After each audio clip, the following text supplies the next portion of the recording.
Assalamualaikum warahmatullahi wabarakatuh. Salam koi lover, salam sehat, salam koceh. Jangan lupa bahagia bos. Full senyum ya, full senyum. Tetap dilayani masih ya. Tetap kita layani dengan full senyum.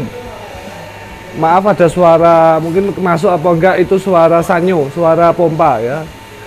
Karena pompanya otomatis jadi tetap masuk suaranya. Oke. Kali ini saya akan mereview harga ikan koi minion. Bisa juga bibitan yang layak dibesarkan atau ikan koi minion. Ikan koi minion itu apa? Ikan koi yang kecil, yang layak untuk kontes, yang bagus, yang grade-nya A++ gitu lah. Di sini ini kebetulan ada, ya ini stoknya jarang ya. Ikan koi minion ini memang biasanya kalau petani itu kalau ikan koi itu jarang dijual. Kalau masih ukuran 15 cm dijual itu jarang. Karena apa? Yaitu uangnya masih kecil. Beda lagi kalau ukuran 30 cm. Nah itu petani sudah umumnya, petani itu umumnya menjual itu ukuran 25 up ya.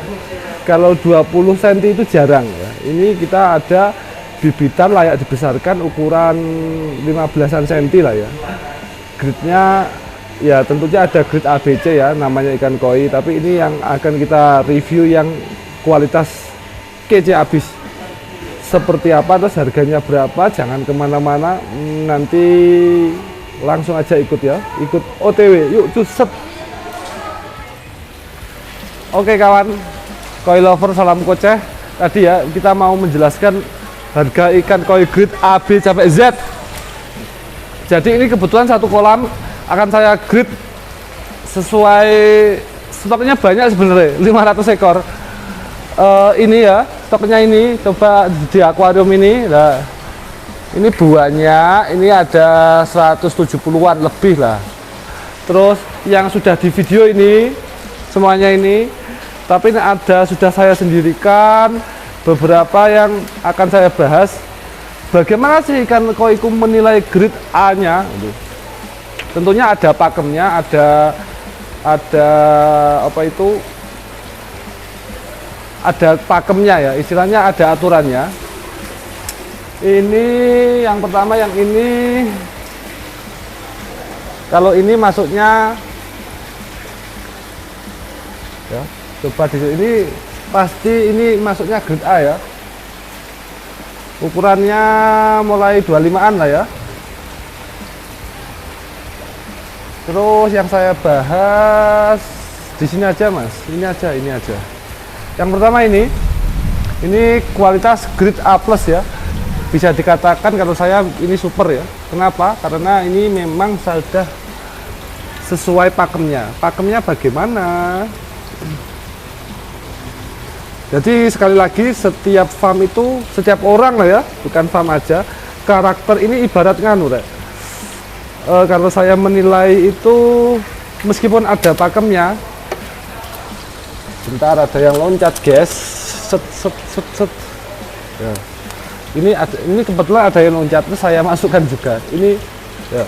Ini masuk grade A. Kenapa? Karena dia ini terbuka, apa itu ya?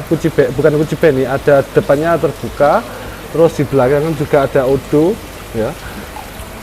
Polanya ceplok-ceplok enak. Lah, tapi kekurangannya dia masih kosong di sini ya. Tapi ini juga masuknya grade A. Tapi amin gitu loh, misalnya gitu ya. Ini dikatakan grade A.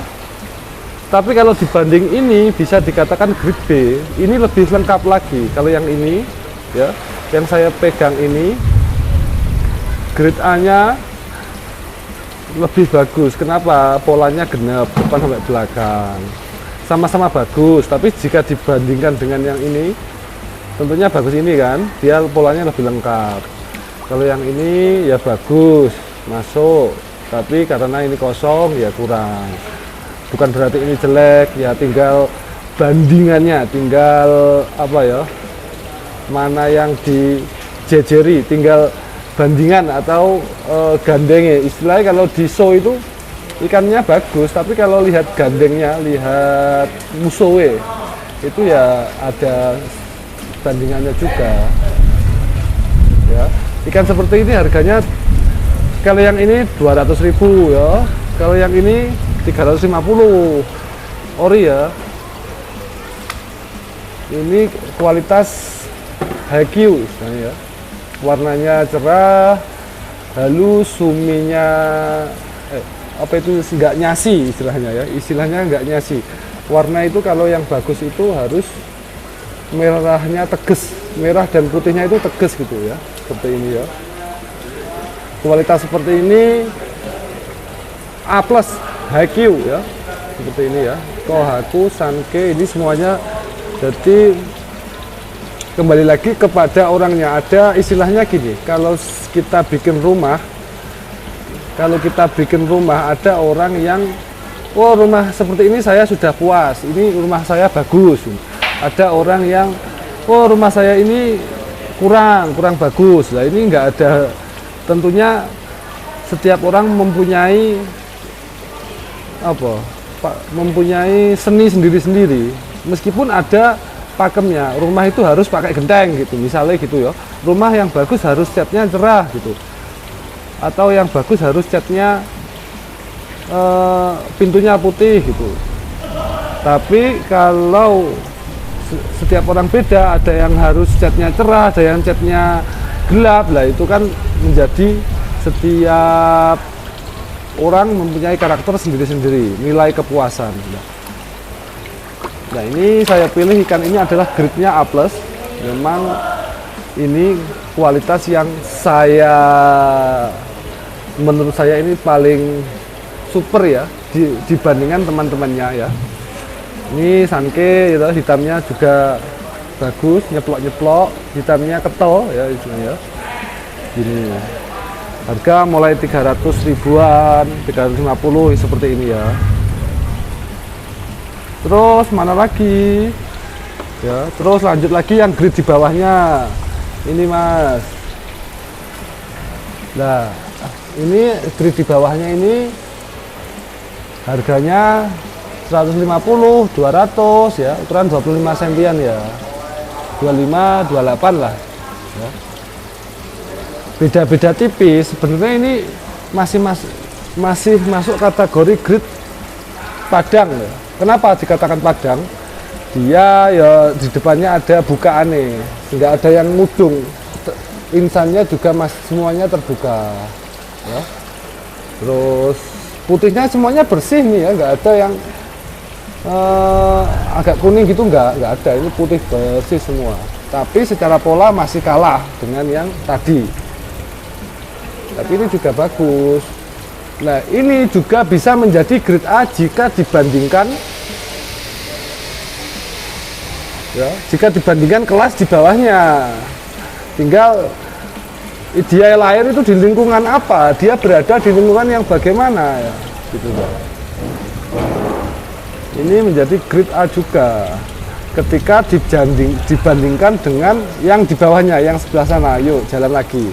Nah kalau yang ini, nah ini standar, harganya 100 ribuan.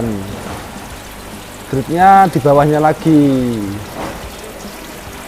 Tinggal kita ini ukuran 25, 28 lah ya. Ini juga masih apa ya, bagus juga. Di depannya ada bukaan nih ya. Depan ukuran 25 cm ya. Di depan ada buka, di belakang juga ada odo, tapi warnanya ada yang nyasi seperti ini, nyasi. Terus warnanya ngeblek ya. Terus mana lagi? Ya, ini pun ini juga ada bukaan, ada odo, tapi odonya ini terlalu banyak, terlalu kosong di belakang. Nah, ini menjadi grade B dibandingkan yang sebelumnya ini. Tapi kalau dibandingkan yang nanti bentar lagi itu bisa saja ini menjadi grade A. Tinggal dia lahir di mana ya, dia berada di mana. Ini merahnya strong, tapi polanya hitamnya belum jalan dan terlalu sedikit ya pola merahnya. Sekali lagi ini bisa saja lah, kalau ini nggak ada odonya, merahnya kurang. Ini masih grade B, tapi bisa juga menjadi grade A jika jika dibandingkan yang ini. Coba lanjutnya ini grid pasar ya, jelas beda. Kalau ini harganya 75.000 ya toh guys. Nah, kenapa seperti itu ya, 75 ribuan. Ini apa ini? Oh ini cacat ini, enggak tahu ini mripate mendulu ya, ikut koyok koki. Mripate keluar matanya, nggak masuk. Nah, saya bahas lagi, ini termasuk grade di bawahnya lagi, harganya 75 ribuan ya. Kenapa? Dia nggak ada bukaannya seperti ini ya toh. Di depan nggak ada bukaan, tapi ya bahasa nih harus bukaan, itu bahasa resminya apalah, lupa saya ya. Ini perbedaan grade A, B, C, D, E, F, G sampai Z ya. Ini grade ikan kalau di Blitar istilahnya pasar ya, tapi pasar yang jangkep. Kenapa dikatakan pasar jangkep? Karena dia warnanya masih ada warna ya, tapi dia nggak ada bukaan nih, nggak sesuai pakem loh. Misalkan ini ya, ini bukaannya insannya kena warna, terus polanya delujur, nggak kebuka, di belakang juga nggak ada udonya, nggak terbuka di belakang. Ini istilahnya grade pasar, harga 75.000, tapi juga bagus, merah ya juga ya. Tinggal kita memilih ya, istilahnya kita melayani konsumen sesuai kemampuan, sesuai keinginan, sesuai tujuan ya. Harga 75 ribuan ini. Terus lanjut, nah ini juga masih ada di bawahnya ya, grid di bawahnya sebelah sini mas. Ini grid pasar lagi, lebih pasar. Kalau istilahnya wong Blitar ini iwak sar, klesar itu ya. Ini iwak pasar seperti ini. Kenapa ini pasar? Karena dia tidak padang. Ya jelas lah, namanya pasar tidak padang. Ini biasa ya, kelas-kelas jajanan istilahnya gitu. Nah, kenapa dikatakan seperti itu? Jelas karena sebentar ya, ada ikan loncat. Wih. Oke lanjut. Ya ini gitu ya. Ini secara warna dia lebih di bawahnya lagi, lebih apa? Ya lebih elek lah, paling pol elek ya. Jadi tinggal bagaimana grid itu, tinggal sandingnya, tinggal bandingannya ya. Ini istilahnya iwak pasar, tapi juga ada pola, ada warnanya ya. Ini masih ada lagi di bawahnya, ini ikan koi yang blondosan. Nah itu lebih parah lagi, yang warnanya mana sekarang, tadi saya cari nggak ada yang polos-los putih. Inilah contohnya. Nah ini kan masih ada pola merah-merahnya. Ada lagi ikan koi yang polos-los warna putih seperti inilah. Ini grade Z istilahnya. Grade Z itu piye ya, grade paling bawah lah. Ikan seperti ini, doit ini, soat doit, harganya berapa? 50.000. Nah tinggal kita isi harga. Kalau yang ini ukuran 20-25 antara 40 sampai 50.000 ya. Tinggal monggo. Ini masih ada kelebihan, maksudnya karena dia warnanya strong. Ikannya loncat lagi guys, bentar ya. Ya ada teman-teman yang bantu ini ya. Ini harga 40-50.000. Oke, saya ulang ya di sini ya, gini kawan ya. Jadi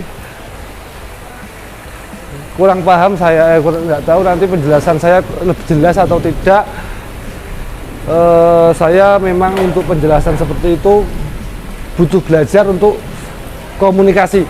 Memang banyak yang tak bicara, mas penjelasannya terlalu cepat, terlalu kurang lengkap, kurang panjang. Iya, saya akui itu karena saya memang untuk saya teringat waktu ngaji di pondok, saya itu sulit untuk naik perangkat ngaji Quran ya, sulit untuk naik kelas karena gaya bicara saya itu terlalu nyerimpet-nyerimpet, termasuk ngaji itu saya juga kurang fasih, nyerimpet-nyerimpet gitu loh kalau bicara itu ya, itu kekurangan saya memang seperti belum bisa menjelaskan secara detail, pelan, dan ya gitulah ya, detail ya itu, tapi saya masih tetap berusaha gitu. Teringat waktu di pondok dulu memang gitu, ngaji Quran itu saya selalu sulit untuk naik kelas karena itu tadi ya, nyerimpet itu gaya bicara saya itu gitu, kurang santai, jelas gitu ya,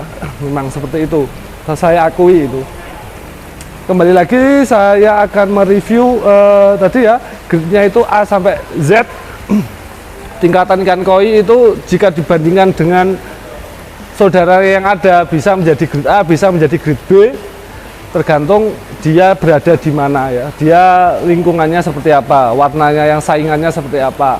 Tapi juga ada pakemnya, juga ada ikan koi itu satu kolam grade B semua ada, tinggal dia secara pakem itu masuk enggak sesuai aturan pakem ikan koi apa tidak gitu. Ada juga yang satu kolam jelek semua, banyak di sini ya. Di Blitar itu juga ada seperti itu. Tapi rata-rata kalau di Blitar itu memang saya akui, saya pernah berpikir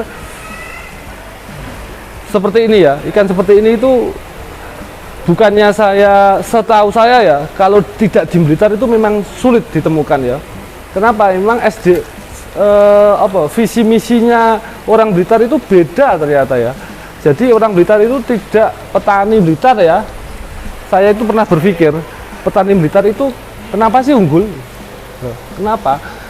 Ternyata saya setelah ada beberapa kesimpulan ya, menurut saya itu karena petani Blitar itu memang mengejar kualitas, bukan mengejar kuantitas. Bedanya itu kalau saya pahami. Jadi ikan-ikan yang nggak layak itu ya dilepas ke sungai, dilepas ke, pokoknya nggak dibesarkan itu. Bedanya di situ.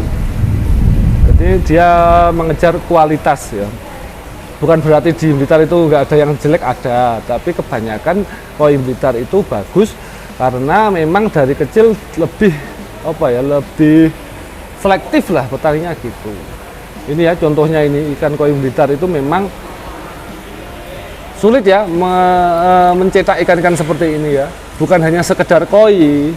Kalau bicara kualitas di Blitar ya itu ya, bukan berarti yang lain juga nggak ada, di kota lain nggak ada yang bagus, ada, tapi kalau banyaknya yang bagus pasti banyak di Blitar, itu menurut saya ya, setahu saya begitu. Ini ya, oke, saya kira cukup sekian. Semoga bermanfaat.